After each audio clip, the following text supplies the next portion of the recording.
spreading good governance practice around the globe. Much is written and said about governance. However, if we're honest about it, it's heavily skewed towards the developed world. Good practice is spreading, and good practice is happening in every country. How much do we know what matters to company secretaries and boards in the developed world and the developing world? How accessible is good practice for professionals in both the developed world and the developing world? What has been done to break down silos? We are partnering with Corporate Secretaries International Association to spread good practice. I'm delighted to talk with Bode Ayeku, President of Corporate Secretaries International Association and the immediate past President of the Institute of Chartered Secretaries and Administrators of Nigeria. Welcome to the Better Boards podcast series. I'm Dr. Sabine Dembkowski, founder and managing partner of Better Boards. We make the boards of the most ambitious organizations more effective. Our mission at Better Boards is to contribute to creating better boards. We do this by providing clients with an evidence-based approach for board evaluations and board development programs. To fulfill our mission, we give a voice to all who care about creating better boards. Bode, it's fantastic to have you here with us, and thank you for contributing to the Better Boards podcast series. Thank you, Sabine, for the invitation to participate in this podcast. So, Bode, you are someone who has done a lot to progress discussions around the globe about good governance practice. So, around the world, company secretaries are eager to understand what good looks like. What's your view? Yes, the desire by company secretaries to understand good practice is the main reason why they join national and international professional organizations. So that they can know what is best and then they implement those things. And apart from that, we have global challenges that are not peculiar to that are not peculiar to developed and developing countries. And the need for company secretaries to introduce best governance practices in order to cope with those challenges cannot be overemphasized. And it is also a fact that governance practices are not the same in countries of the world. Some countries are very developed. For example, we have in India the governance practice, which has been domesticated in their Companies Act 2013, which makes it mandatory for annual secretarial audits to be done by governance professionals. In other countries of the world, this practice is not yet matured or introduced. So there is the need, therefore, for company secretaries to know development in other jurisdictions so that they can implement and also learn from them. Apart from that, we have national bodies of governance professionals, and in some other areas, we have the bodies of governance professionals that are putting in place from time to time webinars, research, thought leadership programs to share experiences in order to cope with current challenges and also to introduce best practices. And in some countries where we do not have these national bodies of governance professionals, we have a global network of professionals, global bodies of governance professionals that provide from time to time best practices that can be used by governance practitioners all over the world. So it is desire to understand the best practices as being practiced that makes company secretaries to be at alert in order to keep tap with the trend. Let's get down to daily practice, the real life. What can a company secretary who is part of an organization that operates in various countries do to contribute to sharing good practice? The good thing about multinational companies is that they have these robust resources on good practices, and they put those resources on their platform, on their intranet, so that it will be available within the group in order to know what is happening in other countries, so that it can also be implemented by whoever is accessing those materials. So I will encourage company secretaries in developed countries to those who are working in multinational companies to use these materials that are available locally within the platform of their group and their intranet, use them, maximize their use to the advantage of the company. Apart from that, I encourage company secretaries of multinational companies in developed worlds to try as much as possible participate in programs organized by stock exchange in their country and also in other countries, so that they do not limit themselves to best practices within their country. For example, we have the Sustainability Stock Exchange Initiative, which is a United Nations partnership with major stock exchanges around the world. And the whole idea of that is to encourage their partnering exchanges to have best practices on various initiatives, which will be made available to listed companies and governance professionals to know established good practices. And we've seen a lot of that. For example, the New York Stock Exchange regularly conducts a webinar symposium on best practices for governance teams of listed companies. So I encourage company secretaries, whether in developed or in developing countries, where visit those websites so that they can also gain the advantage and also implement those best practices. Apart from that, the New York Stock Exchange also has this annual investor relations summit, whereby company secretaries can actually know and also share their experiences, add to the agenda in order to increase participation and also implementation of best practices. So, and it's not limited to New York Stock Exchange. The London Stock Exchange also has best practices on ESG and climate-related disclosures that company secretaries develop worlds and also in developing countries can also use from time to time so that they can up their game. And because sustainability is the in thing now globally, whereas London Stock Exchange also has the ESG database discussed, covering several companies on their platforms. And I encourage company secretaries to take advantage of this so that they can actually benchmark in terms of in the industry to know the level of their performance and also close any gap if identified.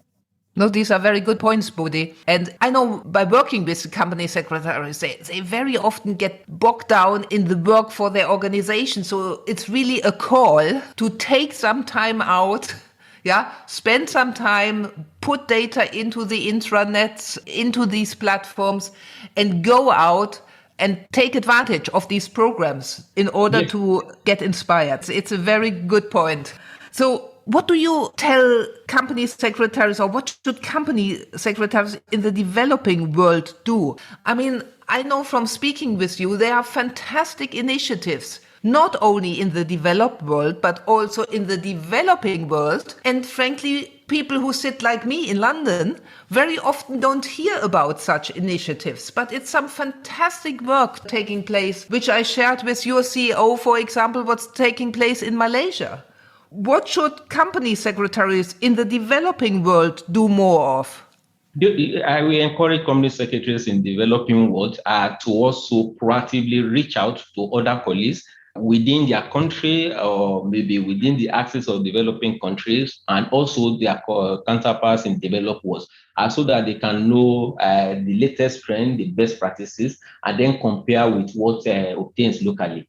Apart from that, the company secretaries in developing world also, they have national and international organizations or professional bodies of governance that they can join. And those professional bodies and institutes, they do have programs, training programs, webinars, and symposiums, and also structured meetings whereby they can discuss best practices. For example, in Nigeria, I know that the Institute of Chartered Secretaries, they have a platform for their members whereby they share best practices, and also they encourage their members to put their professional challenges on the platform for resolution. So it's a big platform for resolution and also for members to know what are the best practices that can be implemented. And something unique, since I'm sitting in Nigeria, I can also give a very unique example in Nigeria. There is a platform of Association of Company Secretaries and Legal Advisors in the manufacturing sector. And that platform is all about sharing experiences, sharing knowledge, and also trying as much as possible to resolve governance issues. And they meet from time to time. They have a structured meeting. The governance professional in the banking sector, they also have their own platform whereby they meet to resolve issues. So we have all this platform of governance professional in various sectors. But it's not limited to that. In Nigeria, we also have a bigger umbrella of company secretaries and legal advisors forum of a big organization of all employers in Nigeria, that is NECA, whereby they have quarterly meetings, they discuss periodically governance issues, and also they share best practices, and also professional challenges are being shared on the platform. In addition to that, the Nigerian Stock Exchange is also doing very, very well in terms of bringing on board a lot of resources on their platform, which can be accessed by stakeholders. They also organize seminars, invite international speakers to speak, and I encourage company secretaries in the developing world to try as much as possible participate in all of these programs so that they can also share their experiences, and also they can also gain from best practices. This will be, in a nutshell, my advice to company secretaries in the developing world. Do you see any differences in the priorities of company secretaries in the developing and the developed world? In my view, I do not think the priorities of company secretaries in the developing and developed countries differ.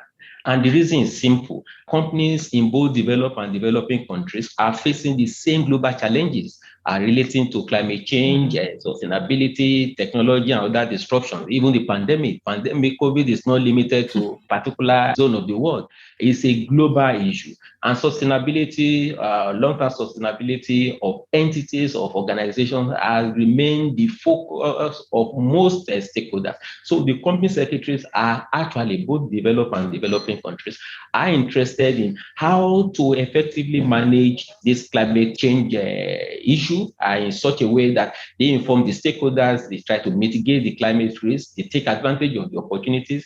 They are also thinking about clear governance strategies and quality disclosures on sustainability in order to win the support of stakeholders. They are also thinking on how to work with stakeholders proactively as trusted governance advisor to mitigate risk associated with the disruption. So the priorities are the same, whether for developed country secretaries in developing countries and those in the developed world.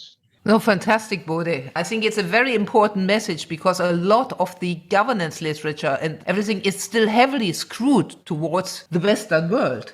What can we all do to break down barriers and work on the big issues like climate change really as one? Yes, it's a global challenge, and it means that we just need to come together and work together. If you look at the recently concluded COP26, many organizations and countries have made commitment to achieve net zero gas emission. But the challenge is that not all countries will be able to meet their targets.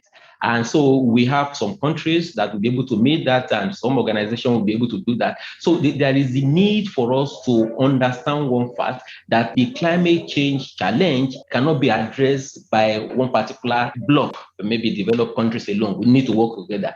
And the implication of that is that there is need for collaboration, and the collaboration can come in form of public-private partnership. The collaboration can also come in terms of among stakeholders and civil society and national government, playing important role to share resources because this is a joint problem. So we must come together to actually share resources, to provide funding in order to ensure that the countries that are not able to afford the initiative in order to achieve this target in 2050 are assisted to actually achieve those targets, because it's not a complete success when it's only some countries that are able to achieve this. And the good thing is that we have some companies now are doing a lot of sustainability initiatives in such a way as to integrate sustainability in their entire value chain that will be beneficial not only to the communities, but also to ensure that the environment is protected and also the relevant stakeholders are able to be incorporated in order to achieve this particular objective.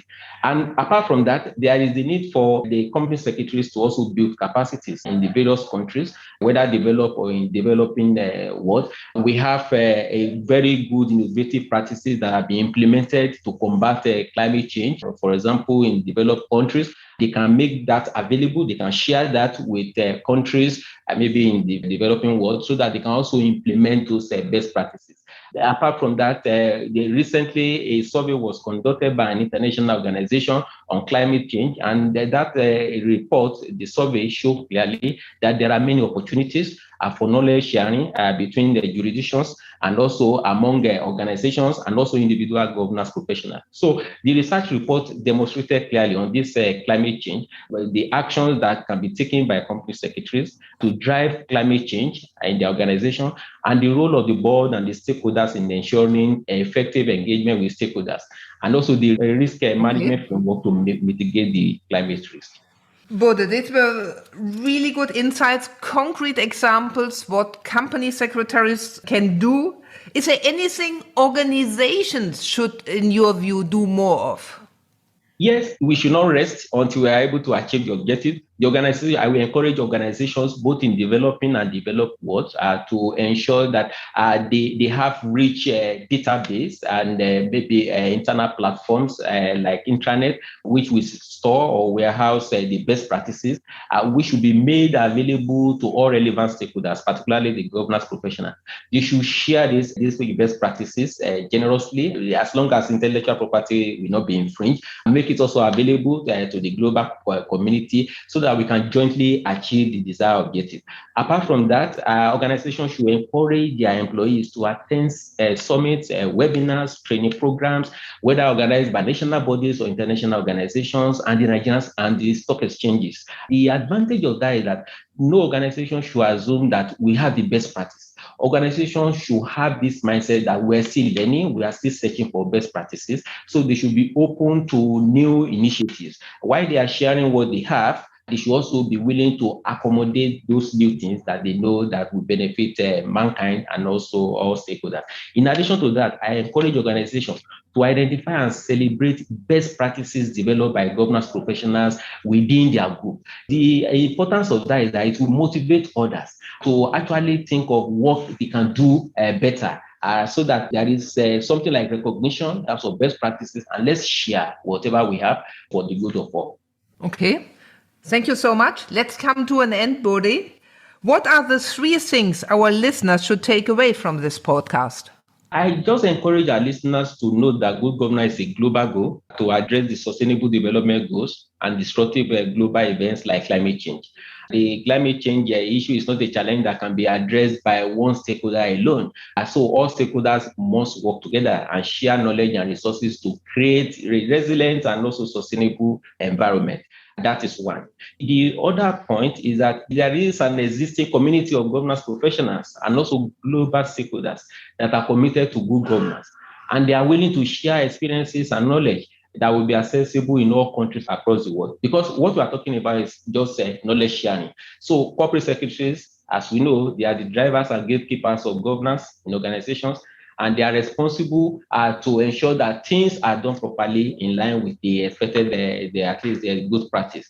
So I encourage our listeners to be part of the global network of governance professionals that exists in their countries, at least be part of it and know what they are doing. And also they should be able to participate in such platform, webinars or programs in order to gain insight and also experience.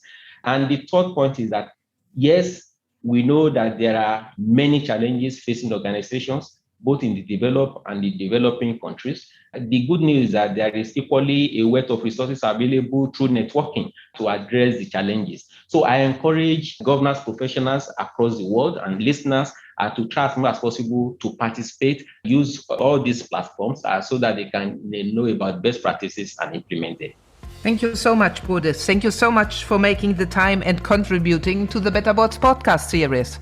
Thank you. It is my pleasure, Sabine. How can we help you and your board? We at Better Boards are always delighted to hear from you. You can best reach us at info@better-boards.com. Thank you for listening.